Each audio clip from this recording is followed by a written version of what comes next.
10 persoas, 10 lugares, 10 historias, 2 camiños. O da vida e o da prata, dende a canda a Santiago de Compostela.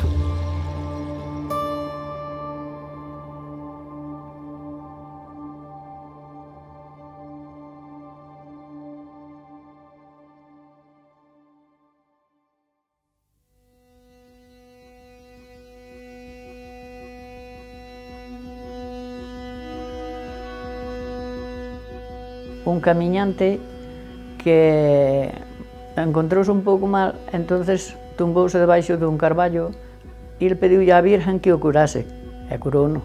Puxose ben, entonces así que se puxo ben, continuou o camiño. E despois dali uns días, pois, apareceuselle en soños, entonces díxolle que era a Virgen, e que lle tiñan que facer unha ermita no campo onde estuvera il, onde estaba il malo,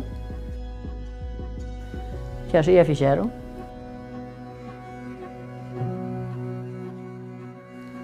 Peregrinos antes viñan moitos, agora non veñen tantos, pero antes sí, antes viñan, incluso viñan algúns descalzos e todo. E despois daban a procesión toda alrededor da ermita e iba xente de rodillas, facendo peregrinación.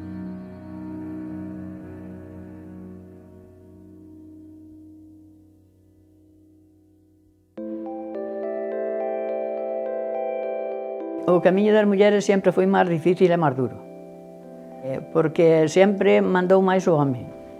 A muller non mandaba, a muller sempre tiña que obedecer, era como se fose unha criada. Pero como non había medios, pois non se vían, ao mellor pasábano tan mal ou peor que agora. Ningunha muller se atrevía a denunciar ao home. E as mulleres sempre eran as que pagaban os platos rotos en todo.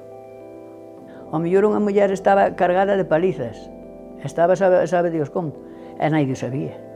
Naide o sabía porque tiña que calarse, porque era unha vergonza. Máis difícil o das mulleres. Máis difícil o das mulleres, porque dicen que agora hai moito machismo, pero antes había moito máis.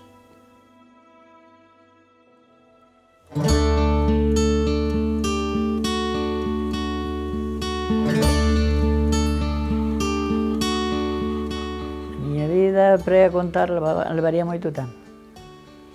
Había que ganar a vida como se podía. O meu pai dormía moi poucas veces na cama porque tiña que buscar a vida por onde había. Fama non pasamos, pero capricho ningún. E despois unha vida como a de cualquiera muller. Había que traballar no campo, había que traballar na facer as cousas da casa, e había que traballar todo, lavar a mão. E mentres estaban ao mellor dormindo a sesta, polo mediodía, pois iba a lavar, para despois á tarde ir traballar ao campo.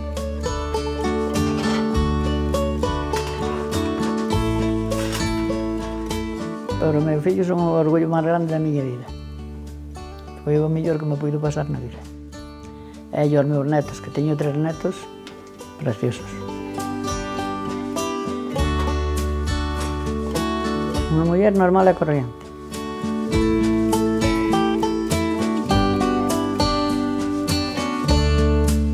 Que difícil é de entender que as que máis dan e traballan polo noso son as que máis pedras lles poñemos no camiño. Grazas pola túa sinceridade e valentía.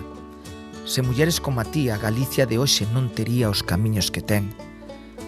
Marcho cunha aperta dentro de min que era para ti, pero hei volver en canto se poida abrazar. Quéroche ben.